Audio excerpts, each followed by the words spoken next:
Hey there everyone, welcome back to another episode of Reading Rainbows, where we're reading Inkheart by Cornelia Funk. Today's is going to be a 2-chapter video, simply because chapter 7 is only 2 pages. So, we'll read chapters 7 and 8 today, since chapter 7 is just so stinking short. So, let's get into it. Chapter 7, What the Night Hides. 1,000 enemies outside the house are better than one within. And that's an Arab proverb. Dustfinger was hiding behind a chestnut tree when Meggie ran past him. He saw her stop at the gate and look down the road. He heard her calling her father's name in a desperate voice. Her cries, as faint as the chirping of a cricket in the vast black night, were lost in the darkness.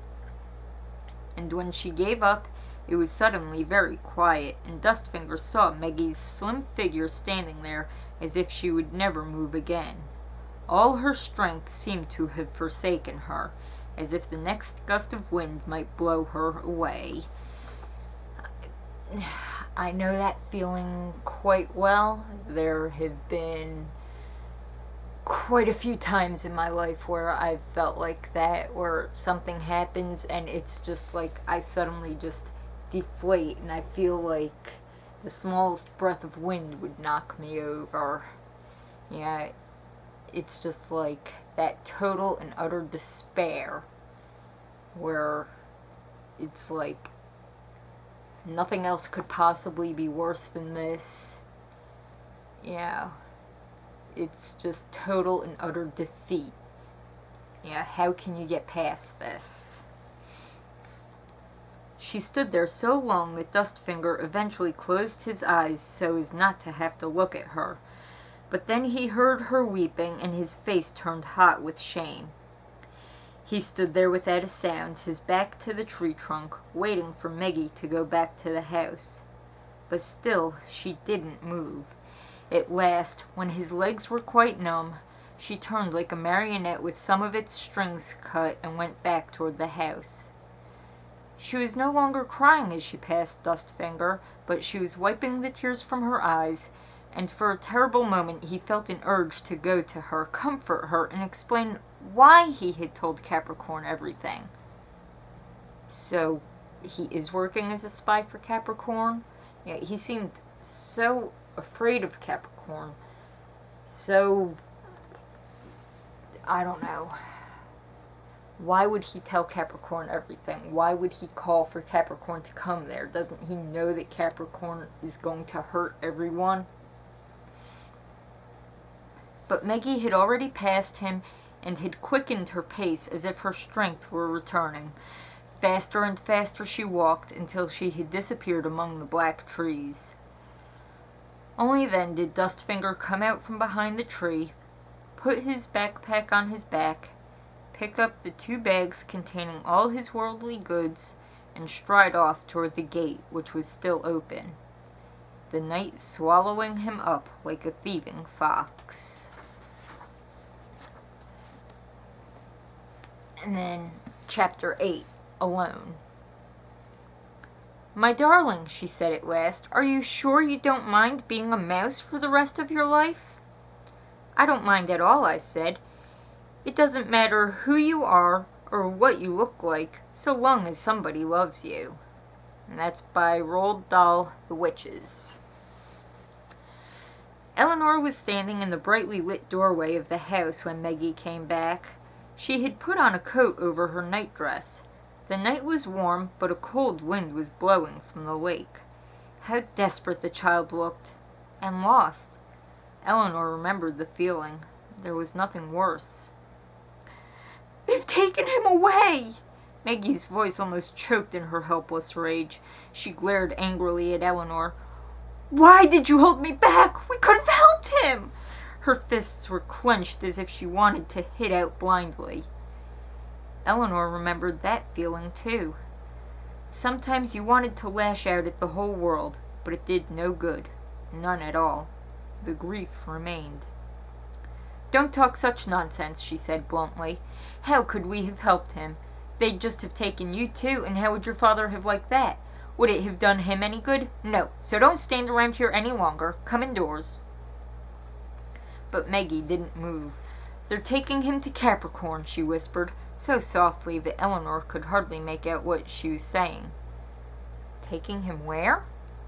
Meggie just shook her head and wiped her sleeve over her tear-stained face.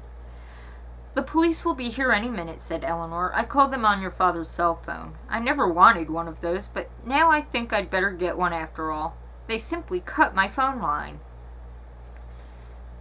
Yeah, leave it to Eleanor to only look at the practical things and not let any emotion show. I mean, I'm sure she thinks that it's best that she not show any emotion to Meggie, you know. Oh, if I don't show emotion, then the child won't be so scared. But at the same time, you know, it seems very cold-hearted. Meggie still hadn't moved. She was trembling. They'll be well away by now anyway, she said. Good heavens, I'm sure no harm will come to him. Eleanor wrapped her coat more closely around her. The wind was getting up. There would be rain soon, she felt sure. How do you know? Meggie's voice was trembling with anger. Heavens, thought Eleanor, if looks could kill, I'd be pushing up the daisies. Because he went with them of his own free will, she said crossly. You heard him too, didn't you? Meggie bowed her head. Of course she'd heard him. Yes, she whispered. He was more worried about the book than me. Eleanor had no answer to that. Her own father had been firmly convinced that books deserved more attention than children, and when he suddenly died, she and her two sisters had barely noticed his absence. It was as if he were just sitting in the library as usual, dusting his books. But Meggie's father wasn't like that. Nonsense. Of course he was worried about you, Eleanor said. I don't know any father who's more besotted with his daughter than yours.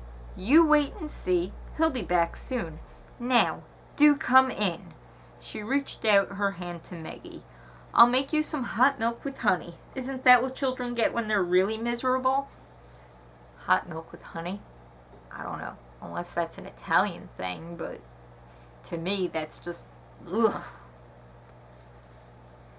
But Meggie ignored the hand. She turned suddenly and ran away as if something had suddenly occurred to her. Here, wait a minute! Muttering crossly, Eleanor slipped her feet into her gardening shoes and stumbled after her. The silly girl was running around behind the house to the place where the fire-eater had given his performance. But of course there was no one on the lawn now, just the burnt-out torches still stuck in the ground. Well, well, so Master Matchstick Swallower seems to be gone too, said Eleanor. At least, he's not in the house. Perhaps he followed them. The girl went up to one of the burnt-out torches and touched its charred head. That's it. He saw what happened and followed them. She looked hopefully at Eleanor. Of course. That's what must have happened.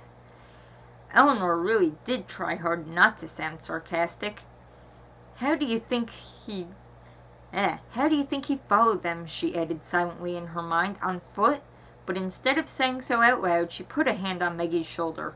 Heavens above, the girl was still shaking. Come on, she said. The police will be here soon, and there's nothing we can do just now. Your father will surely turn up again in a few days' time, and perhaps your fire-breathing friend will be with him. You'll just have to put up with me in the meantime.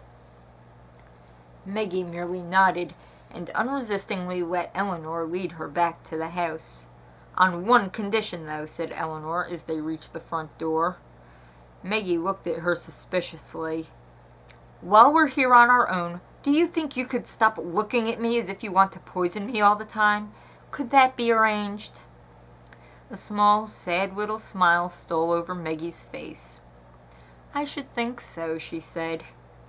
The two policemen whose car drew up on the gravel forecourt a little later asked a lot of questions, to which neither Eleanor nor Meggie had many answers. No, they had never seen the men before. No, they hadn't stolen money nor anything else of value, just a book. Yeah, and I'm sure that the police are like, a book? You called us here over a book? You know, how ridiculous is this? The two men exchanged amused glances when Eleanor said that. She immediately gave them an angry lecture on the value of rare books, but that only made things worse. When Meggie finally said they'd be sure to find her father if they tracked down a bad man called Capricorn, they looked at each other as if she had seriously claimed that Mo had been carried off by the big bad wolf. Listen to the children. You know, you may think that children don't know much, but, you know, listen to them. At least give a little credence to what they're saying, please. Then they drove away again, and Eleanor took Meggie to her room. The silly child had tears in her eyes once more, and Eleanor hadn't the faintest idea of how you went about comforting a girl of 12, so she just told her, "Your mother always slept in this room," which was probably the worst thing she could have said. She quickly added, "Read a story if you can't get to sleep," cleared her throat twice, and then went back through the dark, empty house to her own room. Yeah, this has got to be awkward for Eleanor, because, I mean, we've already seen that she doesn't really interact with people much, and she has a much closer connection to books. So for her to suddenly be thrust with having to take care of this 12-year-old girl, and, you know, just everything that's going on, she must feel like she's drowning in the confusion and all, you know. Just what do you say to a child that this has happened to? How do you make sure that everything's okay with them, and so on and so forth?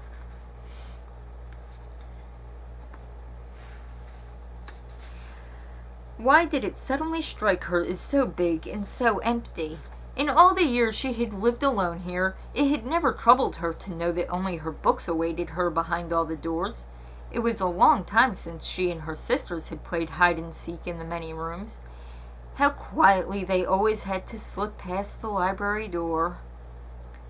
Outside, the wind rattled in the shutters of the windows. Heavens, I won't be able to sleep a wink, thought Eleanor.